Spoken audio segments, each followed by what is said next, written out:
성부와 성자와 성령의 이름으로 말씀드립니다. 아멘. 오늘 예수님께서 어떤 말씀을 하고 난 다음에 빌라도가 희생 제물을 드리던 갈릴레아 사람들에 관한 이야기를 했습니다. 굉장히 제가 빌라도에 관한 긴 이야기는 주보에 제가 자세히 써놨습니다만은 어쨌든 이 이야기는 굉장히 큰 사건이 있는데 그 사건에 대해서 예수님한테 알려드린 거죠. 예수님은 한마디로 그런 이야기에 귀를 기울이지 말고 너희는 너희의 삶을 살아라 하는 이야기를 오늘 해주신 겁니다. 예나 제나 사람들은 뉴스에 굉장히 신경을 많이 씁니다. 또 특별히 우리나라의 요즘의 상황은 그 뉴스가 사람들의 늘 입에 오르는 그런 주제가 되기도 합니다. 그러다가 싸움이 나기도 하고 서로 보내 안 보내 하는 그런 소리까지 나오게 되는 그런 현실입니다. 아마 예수님 당시에도 그런 일들이 굉장히 많았을 것입니다. 요즘처럼 뉴스 미디어가 발달한 그런 시대는 아니었지만 그때에도 소문이라고 하는 것을 통해서 많은 이야기들이 오고 갔습니다. 그런데 오늘 예수님께도 이 복음서에도 그런 이야기를 하고 있습니다. 그런데 예수님이 죄가 있느냐 없느냐 하는 이야기를 하는데 그런 것보다 더 중요한 것이 우리가 회개하고 돌아서서 우리의 참다운 자신의 생명을 구하지 않으면 어떤 것도 쓸데가 없다 하는 이야기에 예수님께서 그런 말씀을 해주신 것입니다. 핵심적인 이야기는 회개라고 하는 말입니다. 오늘 이 사순절에는 우리가 회개하는 그런 주간으로 삼고 있습니다. 회개가 무엇일까요? 회개라고 하는 것에 대한 그동안 우리 종교적인 정의나 또 기독교에서 이야기하는 교리적인 정의 이런 이야기들에 대해서 굉장히 많이 들어보셨을 겁니다. 그러나 회개라고 하는 것은 어떤 한마디로 딱 정해져 있는 것이 아닙니다. 말 자체는 뒤돌아선다는 겁니다. 돌아선다는 겁니다. 내가 이제까지 살고 있던 그런 삶의 관행을 멈추고 돌아서서 내 삶을 돌아본다는 것입니다. 그것이 회개의 가장 단어에 들어있는 가장 중요한 의미입니다. 그래서 오늘날 무엇보다도 또 예수님의 말씀도 오늘 그렇지만 우리가 관심을 기울이고 우리가 알고 싶어하고 또 우리가 말하고 싶어하고 우리가 주장하고 싶어하고 또 우리가 살고 싶어하고 하는 여러 가지 욕망들이 우리의 삶을 앞으로 막 끌어나가고 있습니다. 정신없이 내 삶은 그것에 달려서 오늘도 또 일어난 똑같은 하루를 그렇게 지나면서 하루하루 살아가고 있습니다. 그런데 예수님께서 우리에게 주시는 말씀, 예수님께서 세례를 받으시고 첫 번째로 선포하신 복음의 메시지는 하느님 나라가 다가왔다. 복음을 믿어라. 회개하고 복음을 믿어라 라고 하는 것이었습니다. 회개하고 복음을 믿어라 라고 하는 얘기는 다시 말하면 하느님 나라가 이미 와 있다. 이제 멈춰라. 그리고 각자의 삶을 돌아보아라. 그리고 복음을 믿어라 라고 하는 것입니다. 우리가 복음을 믿고 하느님 나라를 찾고 하는 여러 가지 주장들을 하고 이야기를 합니다. 그러나 먼저 멈춰서 돌아보지 않으면 우리는 그런 복음을 들을 수가 없을 것입니다. 왜냐하면 내가 살고 싶은 욕망대로 내 삶을 살아왔고 그 욕망대로 누구나 저마다 다 각자 자기의 관성에 따라서 살아가고 있기 때문에 거기에다가 하나님께서 지금도 아주 오래전서부터 계속 말씀하시고 오늘 고린도전서에 말씀하신 것처럼 성경에 아주 어마어마한 잔인한 사륙을 보여주시면서까지 하나님의 뜻이 무엇이다 라고 하는 이야기의 증거 자료들이 있는데도 불구하고 쇠귀의 경읽기입니다. 우리는 들리지가 않습니다. 왜냐? 내가 듣고 싶은 주파수, 내가 가고 싶은 방향, 또 내가 하고 싶은 것, 이런 것들로 가득 차 있기 때문에 그렇습니다.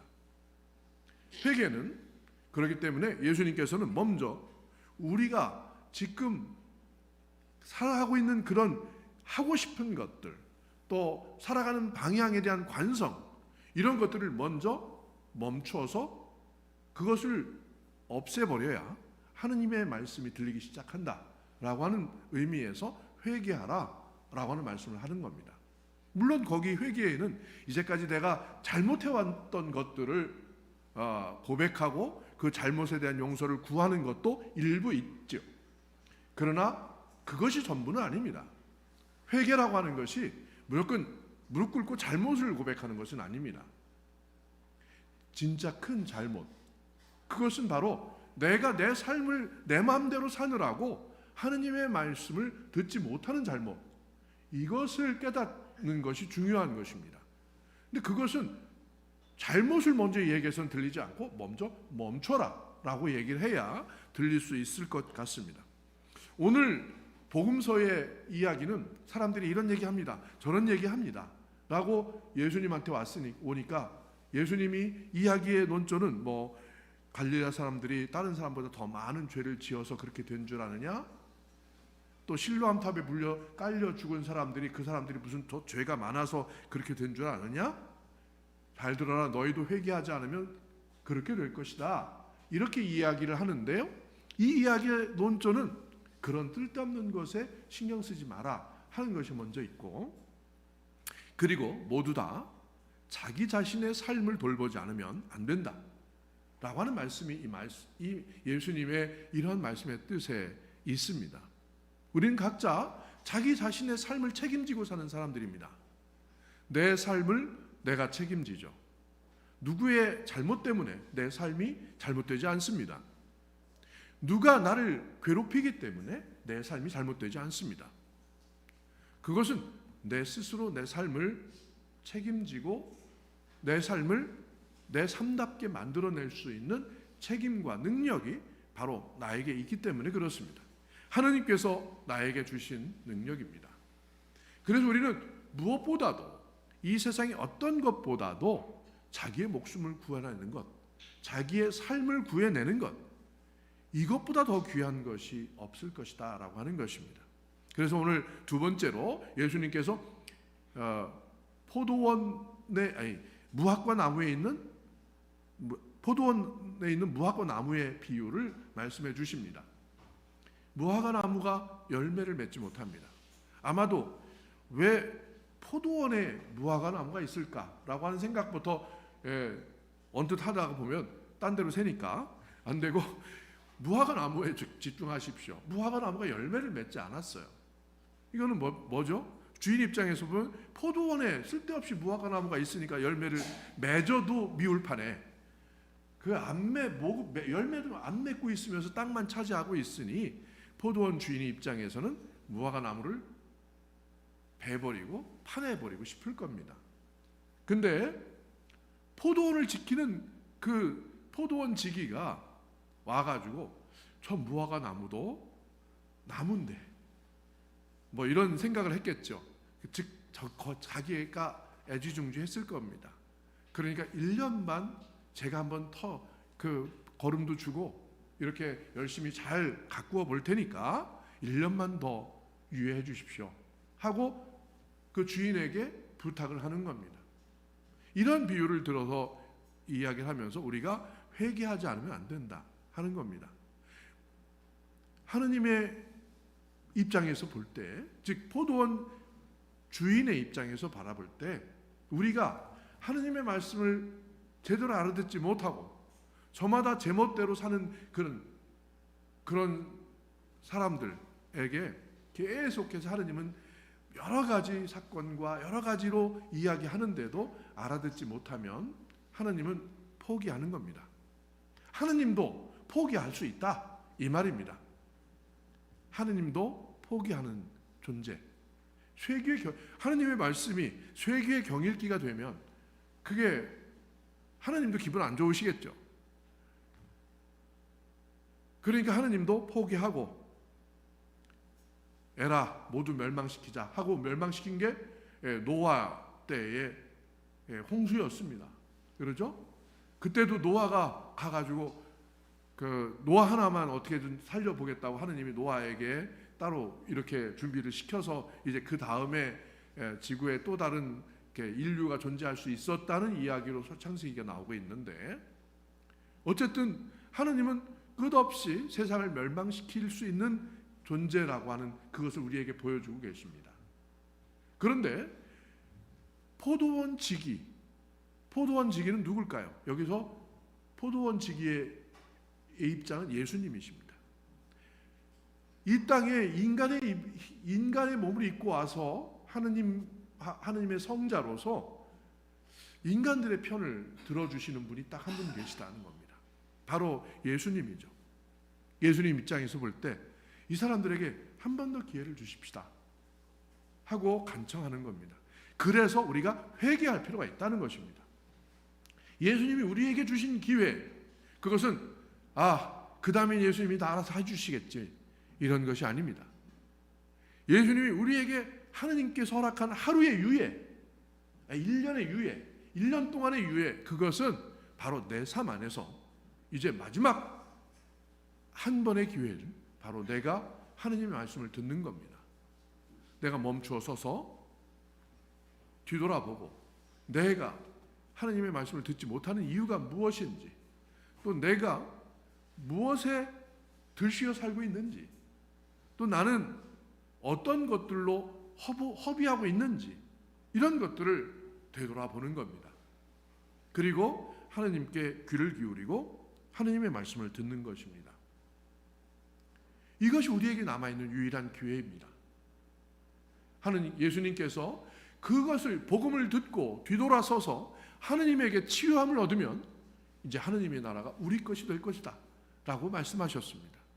내 삶은 이제 하느님께서 원래 창조하신 아름답고 보기 좋은 그런 삶으로 바뀔 것이다 라고 하는 희망을 우리에게 주신 것입니다. 이제 우리들은 이 사순절 기간에 내 삶이 어떤 존재였는지를 한번 생각해 볼 필요가 있습니다. 육신적으로 한때 좋았던 때도 있습니다. 또 육신적으로 또 부모님의 사랑을 받고 태어난 그런 존재들입니다. 또 한때는 되게 어려운 시절도 있고 또 포기한 것도 있고 여러 가지가 많이 있는 그런 인생의 사연들이 있는 그런 삶을 내가 살고 있지만, 무엇보다도 도대체 나는 왜 이 세상에 왔는가? 그리고 나는 내 삶을 마감하고 어디로 갈 것인가? 라고 하는 그 존재의 근본 물음, 이것에 우리가 귀를 기울일 필요가 있습니다. 그것은 철학자들이나 하는 것이 아닙니다. 내가 진정으로 행복해지기 위해서, 내 삶이 보다도 의미 있고 값진 삶이 되기 위해서는 바로 그것을 찾아야 합니다. 그래서 예수님은 누가 얼마 어떻게 해서 죽었다느니, 누가 어떻게 해서 죽었다느니에 대한 헛된 소문에 시간을 허비하지 마라. 지금은 내가 내 삶을 회개하고 돌아서서 내 삶을 오롯이 구출해낼 때다 라고 하는 말씀을 해주시는 것입니다. 이제 어떻게 보면 여러 가지 위기와 위난이 우리에게 닥쳐 있습니다. 근데 그 위기와 위난의 문제는 우리가 또다시 조금 고치고 또 다듬고 하면서 조금씩 고쳐나가면 우리에게 그 나름대로 결과가 있을 것입니다. 그러나 진정한 열매, 내 삶의 진정한 열매는 무엇일까요? 이것을 우리는 잊지 않아서는 안 되겠습니다. 우리가 이것을 잊어버리고 그저 헛된 열매를 쫓는다면 내 삶은 나중에 이 무화과 나무의 운명처럼 될지도 모르겠습니다. 하느님께서 우리에게 열매를 맺기를 원하십니다. 내 삶이 만들어낸 풍성한 열매, 그것은 아마도 하느님께서 이미 내 안에 심어놓고 내 안에 비밀 창고에 만들어서 거기에 가득 채워놓은 보물과 같은 것일 것입니다. 이제 우리는 회개하고 돌아서서 그 보물창고를 열어 그 안에 있는 하느님께서 주신 여러 가지 귀한 사랑과 희망과 또 믿음에 관한 아주 좋은 열매들을 끄집어내서 내 삶을 누리는 것이고 그 삶을 다른 사람에게 나누어 주는 것이 하느님께서 우리에게 원하시는 열매일 것입니다. 이번 사순절을 통해서 내 삶이 보다 고귀하게 열매로 맺어질 수 있도록 돌아서서 하느님 말씀에 귀를 기울일 수 있는 사순절이 될 수 있기를 바랍니다. 성부와 성자와 성령의 이름으로 말씀드렸습니다.